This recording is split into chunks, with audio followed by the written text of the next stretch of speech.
Capitalism is failing. What started as a crisis of the finance system has spilled over into social upheavals, civil wars as in Syria and Ukraine, and upset the geopolitical balance. If we don't find an alternative to the neoliberal model of capitalism, whose crisis is at the centre of all these developments, the world will be in chaos by 2050. I don't want to scare you, but there is a rational case for panic. The OECD is among many forecasters predicting suppressed growth for the next 50 years.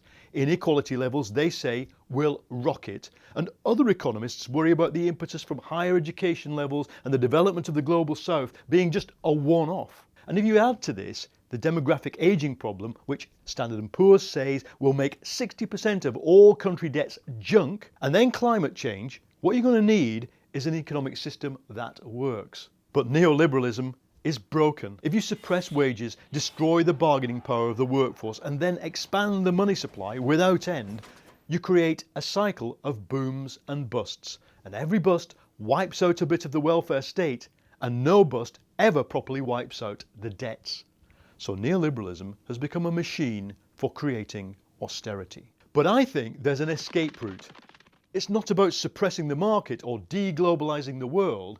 It's about understanding the potential of the technological revolution we're living through. First, the amount of work we need to do is falling. But if we automated things properly, not just production but services, we could massively reduce the hours of work we need to do and consign the coercive bullshit that takes place at the precarious end of the labour market to history. Second, information is corroding the price system. The true market value of anything you can copy and paste is close to zero. The solution has been giant technology firms dedicated to monopolising information, but these can't last and they're not functional in an information society. Third, because information is inherently social, you're getting the spontaneous rise of non-market collaborative ventures. Wikipedia is the best known. Open source software is a good example, but it goes way beyond that. The non-market survival mechanisms, the co-ops, time banks, informal sharing that goes on between, say, artists or software developers, that's what I'm talking about. All right, this seems like a very fragile and uncertain thing on which to base a new system, but so did banking in the age of kings who could behead bankers. Basically, things can change.